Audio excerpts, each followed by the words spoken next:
Rahayu, selamat datang kembali di channel YouTube Tugas Mahasiswa Penghayat. Video ini dibuat untuk pemenuhan nilai ujian akhir semester 4 mata kuliah evaluasi pembelajaran yang diampu oleh Bapak Sony Junaidi, MPD. Pada kesempatan kali ini, Citra akan memaparkan presentasi tentang bagaimana evaluasi pembelajaran dalam perspektif kurikulum 2013. Ingin tahu seperti apa? Yuk simak sampai akhir, jangan di skip-skip ya.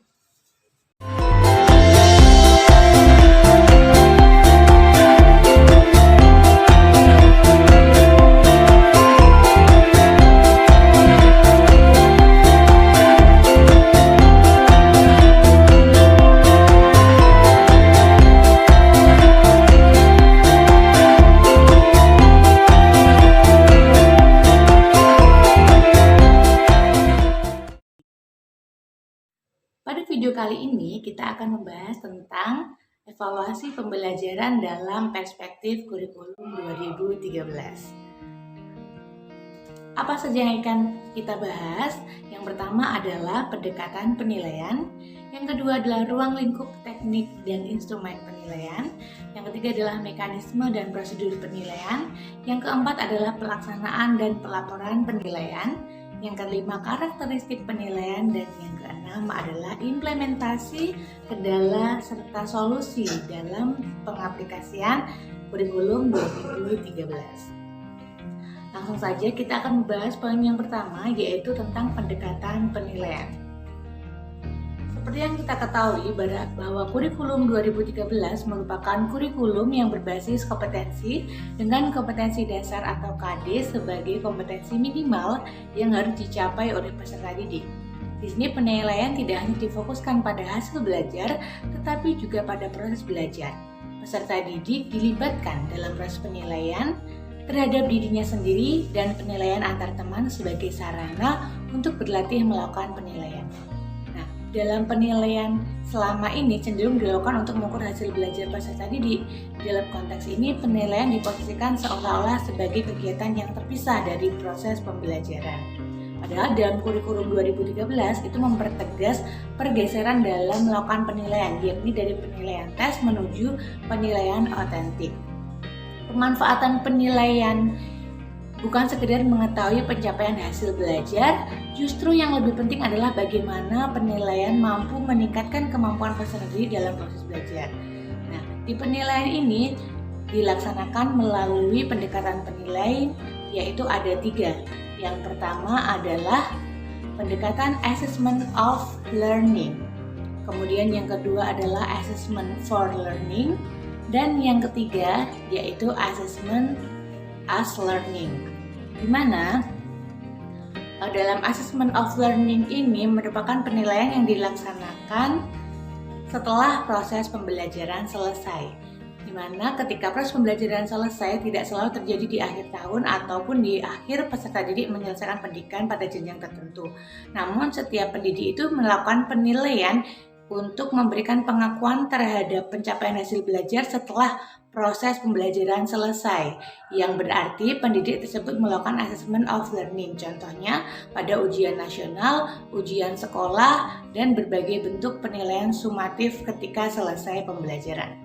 Yang kedua adalah assessment for learning, di mana penilaian untuk pembelajaran.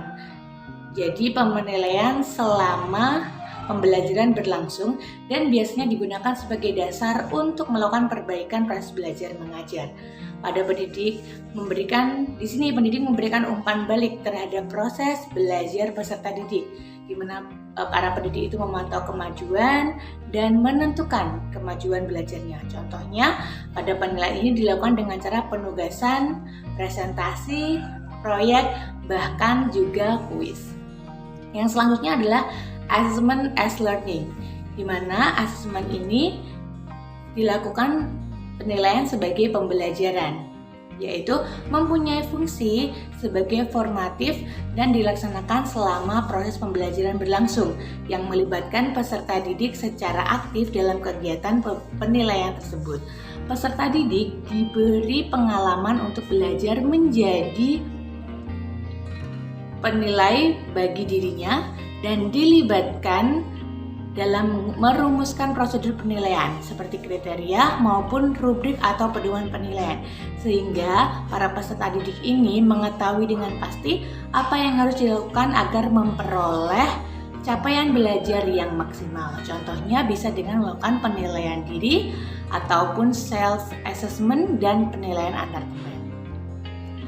Sehingga penilaian pencapaian hasil belajar ini seharusnya lebih mengutamakan assessment as learning dan assessment for learning dibandingkan dengan assessment of learning. Jadi yang paling bagus itu adalah 2 assessment terakhir ya daripada yang assessment of learning. Selanjutnya yang kedua adalah ruang lingkup teknik dan instrumen penilaian. Nah, dalam ruang lingkup dan teknik penilaian kurikulum 2013 ini ada 3 hal. Yang pertama itu ruang lingkupnya adalah penilaian sikap, kemudian yang kedua adalah penilaian pengetahuan, dan yang ketiga adalah penilaian keterampilan. Di mana di dalam teknik penilaiannya, untuk penilaian sikap itu yang dinilai adalah sikap spiritual dalam K1 dan sikap sosial yaitu K2. Dan untuk penilaiannya dilakukan dengan cara observasi, penilaian diri, penilaian antar peserta didik, dan jurnal. Nah, dalam sini observasi itu merupakan teknik penilaian yang dilakukan secara berkesinambungan dengan menggunakan indera, baik secara langsung maupun tidak langsung, dengan menggunakan pedoman observasi yang berisi sejumlah indikator perilaku yang diamati. Kemudian yang kedua adalah penilaian diri, yaitu merupakan teknik penilaian dengan cara meminta peserta didik untuk mengemukakan kelebihan dan kekurangan dirinya dalam konteks pencapaian kompetensi. Instrumen yang digunakan juga berupa lembar penilaian diri. Kemudian yang ketiga adalah penilaian antar teman. Di sini merupakan teknik penilaian dengan cara meminta peserta didik untuk saling menilai terkait dengan kekurangan dengan pencapaian kompetensi. Instrumen yang digunakan berupa lembar penilaian antar peserta didik. Kemudian jurnal itu merupakan catatan pendidik di dalam dan di luar kelas yang berisi informasi hasil pengamatan tentang kekuatan dan kelemahan peserta didik yang berkaitan dengan sikap dan perilaku. Itu tadi tentang penilaian sikap. Selanjutnya adalah tentang penilaian pengetahuan, di mana di situ biasanya teknik penilaiannya dilakukan dengan cara menggunakan instrumen tes tertulis, tes lisan, dan tes perbuatan ataupun instrumen penugasan. Sehingga kalau di tes tertulis itu merupakan berupa soal-soal pilihan ganda, kemudian atau soal isian yang jawabannya singkat, kemudian benar salah, menjodohkan, dan uraian yang dilengkapi dengan instrumen penskoran. Kemudian jika tes lisan, yaitu seperti berupa daftar pertanyaan yang akan disampaikan guru kepada peserta didik. Selanjutnya adalah instrumen tes perbuatan atau instrumen tes penugasan ini berupa pekerjaan yang seperti pekerjaan rumah atau proyek yang dikerjakan secara individu atau kelompok sesuai dengan karakteristik tugas yang diberikan oleh guru. Kemudian teknik penilaiannya bisa dilakukan dengan penilaian harian, penilaian tengah semester, dan penilaian akhir semester. Kemudian di dalam ruang lingkup penilaian keterampilan, di situ pendidik menilai kompetensi keterampilan melalui penilaian kinerja, yaitu penilaian yang menuntut peserta didik mendemonstrasikan suatu kompetensi dengan menggunakan tes praktek, proyek, dan penilaian portofolio. Kemudian teknik yang digunakan untuk penilaian itu adalah seperti menggunakan tes praktek, yaitu penilaian yang menuntut respon berupa keterampilan melakukan suatu aktivitas atau perilaku sesuai dengan tuntutan kompetensi. Kemudian ada produk dan proyek adalah tugas-tugas belajar atau learning Facts yang meliputi kegiatan perancangan, pelaksanaan, dan pelaporan secara tertulis maupun lisan dalam waktu tertentu. Kemudian penilaian portofolio adalah penilaian yang dilakukan dengan cara menilai kumpulan seluruh karya peserta didik dalam bidang tertentu yang bersifat reflektif integratif untuk mengetahui minat, perkembangan, prestasi, dan atau kreativitas peserta didik dalam kurun waktu tertentu. Karya tersebut dapat berupa tindakan nyata yang mencerminkan kepedulian peserta didik terhadap lingkungannya ataupun sebagainya. Nah, selanjutnya yaitu adalah instrumen penilaian. Di sini saya menampilkan beberapa instrumen penilaian. Yang pertama adalah jurnal harian sikap spiritual. Seperti ini terlihat bagaimana nilai utama karakter yang ditampilkan oleh peserta didik di dalam menunjukkan hasil dari penilaian sikap. Contoh untuk yang pertama tadi ya, penilaian sikap. Kemudian yang kedua adalah sikap sosial. Sama yang tadi adalah spiritual, kemudian ini adalah sosial. Kemudian ada instrumen lagi penilaian pengetahuan dan keterampilan. Di sini terlihat rubriknya di mana terlihat bahwa ada kompetensi-kompetensi yang harus dicapai oleh siswa didik seperti bagaimana tes tulisnya, kemudian lisan, tugas, dan yang lainnya. Selanjutnya yaitu adalah mekanisme dan prosedur penilaian. Di dalam kurikulum 2013 ada mekanisme dalam penilaiannya. Yang pertama yaitu penilaian kinerja dilakukan oleh guru secara berkelanjutan. Ini mekanismenya. Kemudian yang kedua, penilaian diri dilakukan oleh peserta didik untuk tiap kali sebelum penilaian harian. Jadi di sini penilaian diri digunakan untuk memantau perkembangan dirinya ya sesuai dengan bagaimana kemampuannya saat itu. Kemudian yang ketiga adalah penilaian proyek, dilakukan oleh pendidik terintegrasi dengan proses pembelajaran dalam bentuk penilaian atau penugasan. Kemudian yang keempat adalah ujian tengah semester atau UTS dan ujian akhir semester yang dilakukan oleh pendidik di bawah koordinasi satuan pendidikan. Kemudian yang selanjutnya adalah ujian tingkat kompetensi UTK. Ini di sini untuk SMA SMK dilakukan oleh satuan pendidikan pada akhir kelas 11 dan 12 dengan menggunakan skema kompetensi yang disesuaikan dengan kemampuan satuan pendidikan.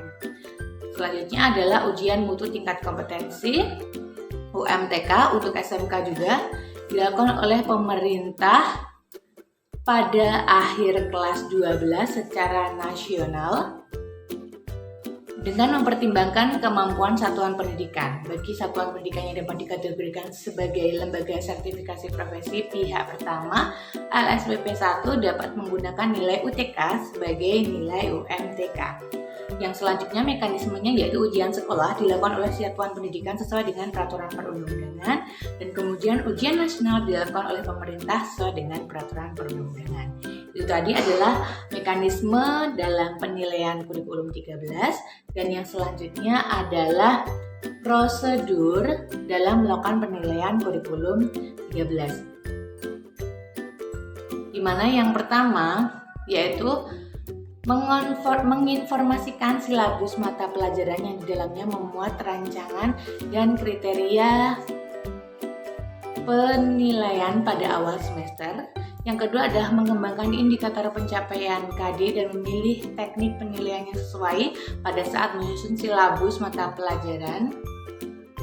Yang ketiga adalah mengembangkan instrumen dan pedoman penilaian sesuai dengan bentuk dan teknik penilaian yang dipilih.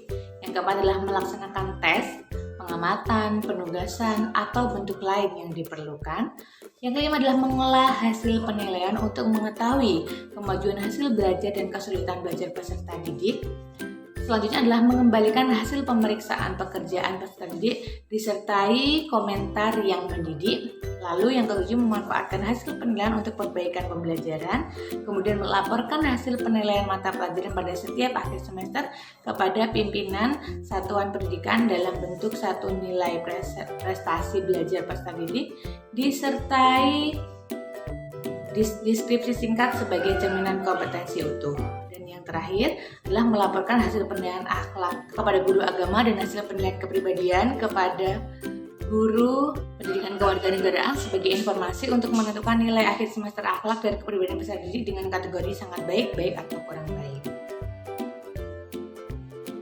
Nah, yang selanjutnya ini adalah prosedur penilaian oleh satuan pendidikan, di mana di dalam satuan pendidikan atau sekolah tersebut yaitu menentukan KKM setiap mata pelajaran dengan memperhatikan karakteristik peserta didik, karakteristik mata pelajaran, dan kondisi satuan pendidikan melalui rapat Dewan Pendidik. Yang kedua adalah mengkoordinasikan ulangan tengah semester, ulangan akhir semester, dan ulangan kenaikan kelas. Yang ketiga, menentukan kriteria kenaikan kelas bagi satuan pendidikan yang menggunakan sistem paket melalui rapat pendidik. Kemudian yang keempat, menentukan kriteria program pembelajaran bagi satuan pendidikan yang menggunakan sistem kredit semester melalui rapat Dewan Pendidik. Yang kelima, menentukan nilai akhir kelompok mata pelajaran estetika dan kelompok mata pelajaran pendidikan jasmani, olahraga, dan kesehatan melalui rapat Dewan Pendidik dengan pertimbangan hasil penilaian oleh pendidik. Yang keenam, menentukan nilai akhir kelompok mata pelajaran agama dan akhlak mulia dan kelompok mata pelajaran kewarganegaraan dan kepribadian yang dilakukan melalui rapat Dewan Pendidik dengan mempertimbangkan hasil penilaian oleh pendidik dan nilai hasil ujian sekolah. Yang ketujuh, menyelenggarakan ujian sekolah dan menentukan kelulusan peserta didik dari ujian sekolah sesuai dengan pos ujian sekolah bagi satuan pendidikan penyelenggara ujian nasional. Yang kedelapan, melaporkan hasil penilaian mata pelajaran untuk semua kelompok mata pelajaran pada setiap akhir semester kepada orang tua, wali peserta didik dalam bentuk buku laporan pendidikan. Yang kesembilan, melaporkan pencapaian hasil belajar tingkat satuan pendidikan kepada Dinas Pendidikan Kabupaten atau Kota. Yang 10, menentukan kelulusan peserta didik dari satuan pendidikan melalui rapat Dewan Pendidik sesuai dengan kriteria. Yang ke-11, menerbitkan surat keterangan hasil ujian nasional setiap peserta didik yang mengikuti ujian nasional bagi satuan pendidikan penyelenggara ujian nasional. Dan yang ke-12 adalah menerbitkan ijazah setiap peserta didik yang lulus dari satuan pendidikan bagi satuan pendidikan penyelenggara ujian nasional. Jadi itu tadi merupakan mekanisme dan prosedur penilaian, di mana prosedur penilaiannya itu oleh pendidik dan oleh satuan pendidikan. Yang selanjutnya adalah pelaksanaan dan pelaporan penilaian, di mana di dalam pelaksanaan pelaporan penilaian ini ada 3. Biasanya dilakukan dalam 3 tahapan. Yang pertama itu adalah pelaporan nilai ulangan harian. Yang kedua adalah pelaporan dari ulangan tengah semester. Kemudian yang ketiga adalah pelaksanaan dan pelaporan ulangan akhir semester, di mana di dalam pelaksanaan dan pelaporan ulangan harian di sini itu hasil belajar peserta didik dilakukan dalam biasanya ulangan harian ini sesuai dengan guru masing-masing, guru mata pelajaran masing-masing. Ada berapa kali dalam setiap semester itu ditentukan oleh kesepakatan guru kelasnya, seperti itu. Selanjutnya, hasil pelaporannya ini dilakukan setelah ulangan harian. Jadi mereka setelah menyelesaikan beberapa kompetensi dasar diberikan kepada peserta didik atau orang tua dalam bentuk lembar jawaban hasil dari pelaksanaan ulangan harian tersebut. Nah, sedangkan pada ulangan tengah semester itu dilakukan setiap 3 bulan ya. Jadi 3 bulan awal itu ada tengah semester 1, kemudian ulangan akhir semester 1, lalu tengah semester lagi semester 2 dan akhir semester 2. Kalau ulangan tengah semester ini berarti pelaporannya itu hasil belajar peserta didik itu menyelesaikan beberapa KD, misalnya di semester 1 berarti di UTS itu kan, UTS semester 1 itu dilaporkan kepada peserta didik atau orang tua dalam buku laporan pendidikan yang dikeluarkan oleh sekolah berisi nilai kognitif, afektif, dan praktek yang harus ditandatangani oleh wali kelas, wakasek, dan orang tua. Nah, sedangkan di dalam ulangan akhir semester yang dilakukan setiap 6 bulan sekali itu hasil belajar peserta didik setelah UAS itu menyelesaikan semua KD.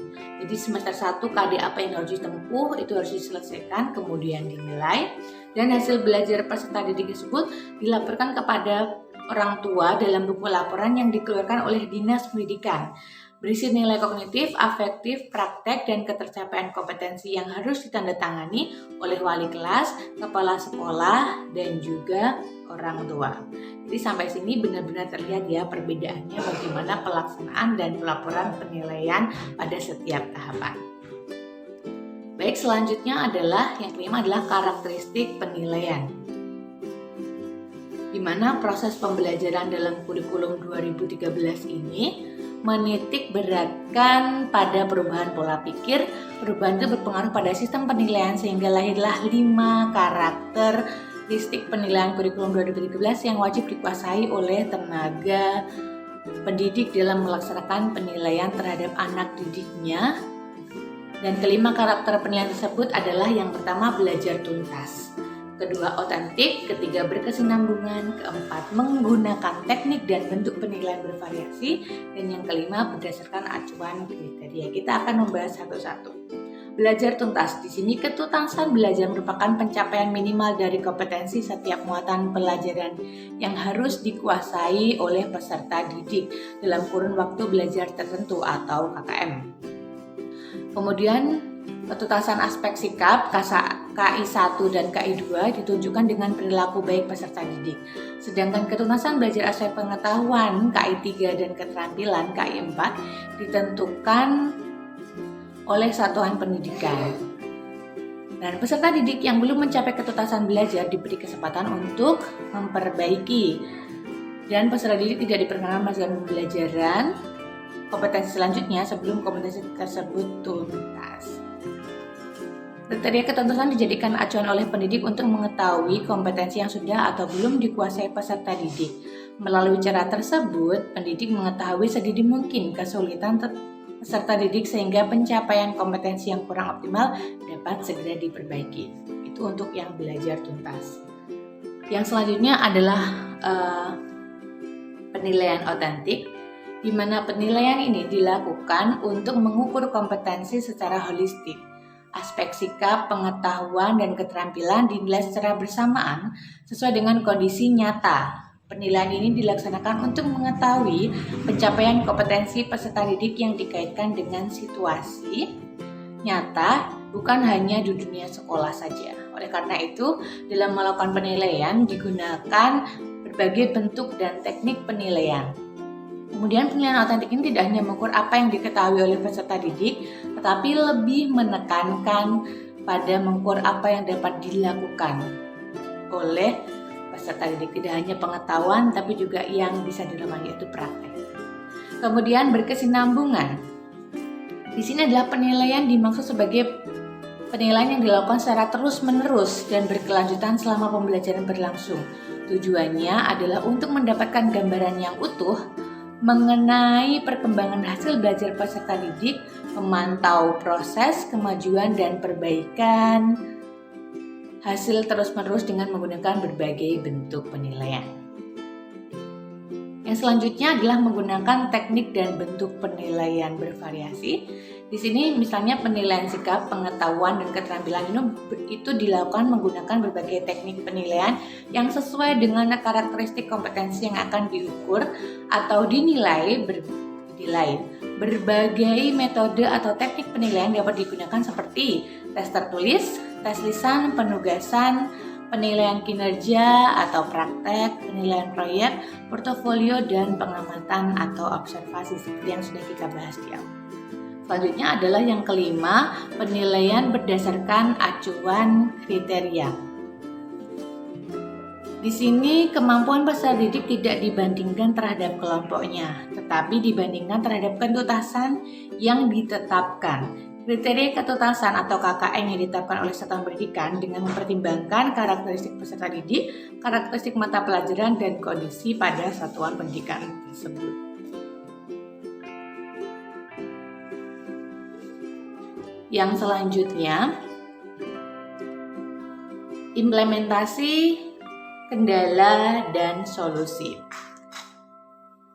Di dalam sini implementasi kurikulum 2013 yaitu adalah perencanaan, di mana di dalam perencanaan pembelajaran terdiri dari menyiapkan dokumen berupa silabus dan rencana pelaksanaan pembelajaran atau RPP. Silabus yang digunakan sesuai dengan K13 itu meliputi identitas mata pelajaran, identitas sekolah, yaitu meliputi nama satuan pendidikan dan kelas atau semester, kemudian ada kompetensi inti dan kompetensi dasar, materi pokok, langkah-langkah pembelajaran, penilaian, alokasi waktu, dan sumber belajar. Selanjutnya adalah dalam RPP itu dikembangkan secara mandiri oleh tiap guru mata pelajaran, namun memiliki komponen-komponen penting antara lain identitas sekolah, mata pelajaran, kelas atau semester, materi pokok, alokasi waktu, kompetensi inti, kompetensi dasar, dan indikator pencapaian kompetensi, materi pembelajaran, media, alat, metode, dan sumber pembelajaran, kegiatan pembelajaran, penilaian, dan juga pedoman persekolah atau evaluasi. Kemudian dalam pelaksanaan kegiatan pendahuluan, ada kegiatan pendahuluan, kemudian ada kegiatan inti, kegiatan penutup yang menggunakan pendekatan saintifik ataupun pendekatan yang meliputi tahapan mengamati, menanya, mengumpulkan informasi, mengasosiasi, dan mengomunikasikan. Kemudian di dalam evaluasi, seperti kita bahas sebelumnya, di dalam implementasi evaluasi pembelajaran K13 ini meliputi penilaian sikap, penilaian pengetahuan, dan juga penilaian keterampilan. Dan kendala serta solusi yang dihadapi dalam implementasi K13, bahkan baik di tingkat SD, SMP ataupun SMK, SMA atau SMK sederajat, itu lebih secara umum hampir sama seperti ini, karena di dalam pelaksanaan implementasi juga hampir sama. Di sini kendala dari guru yang pertama adalah guru kurang memahami kompetensi inti dan kompetensi dasar dalam pelaksanaan pembelajaran kurikulum K13. Kemudian yang kedua adalah guru kurang kreatif dalam membuat media pembelajaran. Yang ketiga, guru kurang kreatif mengembangkan materi ajar pada buku panduan. Yang keempat, guru kurang mampu memadukan antara muatan pelajaran dalam pembelajaran tematik. Seperti yang kita ketahui bahwa di dalam kurikulum K13 itu kan tematik ya. Kemudian pelaksanaan pembelajarannya itu menggunakan pendekatan tematik dan saintifik, dan penilaian pembelajaran menggunakan penilaian otentik, dan hal ini dianggap masih baru sehingga guru belum memahami dalam pengertian tersebut, dan ada juga yang kurang menguasai teknologi informasi sehingga sangat sulit untuk mengakses pengetahuan ini. Kemudian kendala yang dihadapi dalam peserta didik yaitu kesulitan dalam pembelajaran karena lebih mandiri, kreatif, dan inovatif. Kemudian yang kedua adalah sulitnya memahami pembelajaran tematik. Jadi kan dicampur gitu, ada IPA, IPS jadi satu, sehingga tidak fokus dengan satu pelajaran saja. Dan solusi untuk guru dari permasalahan tersebut itu harus ditindaklanjuti oleh kepala sekolah atau pihak dinas pendidikan untuk mengadakan pelatihan dan workshop mengenai kurikulum 2013. Kemudian juga dapat dilakukan pertemuan antar sekolah untuk sharing ilmu tentang penerapan kurikulum 2013, dan tentu saja perlu studi banding ke sekolah yang sudah menerapkan kurikulum 2013. Sehingga dengan adanya sharing tersebut, sekolah yang merasa mampu menerapkan kurikulum baru dengan baik itu dapat memberikan bantuan kepada sekolah yang kesulitan dalam menerapkan kurikulum 13 ini, sehingga dengan adanya forum ini akan terjalin tukar-menukar pengalaman tentang pelaksanaan kurikulum di masing-masing sekolah. Nah, untuk solusi untuk peserta didik yaitu sehingga peserta didik perlu sekali untuk sering berlatih dalam mencari informasi sendiri, menemukan, menyampaikan pendapat di depan kelas, dan menarik kesimpulan di akhir pembelajaran. Demikian tadi pemaparan evaluasi pembelajaran dalam perspektif kurikulum 2013. Semoga teman-teman yang sudah menyimak mendapatkan sebuah pemahaman yang lebih baik dari kurikulum pembelajaran yang ada dan sudah terlaksana, dan dapat memberikan kualitas yang bagus bagi proses pembelajaran di Indonesia ke depannya. Saya Citra, mohon maaf bila ada salah kata ataupun kurang berkenan. Teman-teman boleh komen ataupun memberi masukan di kolom komentar ya. Sampai jumpa di kesempatan tugas-tugas selanjutnya. Bye-bye. Rahayu.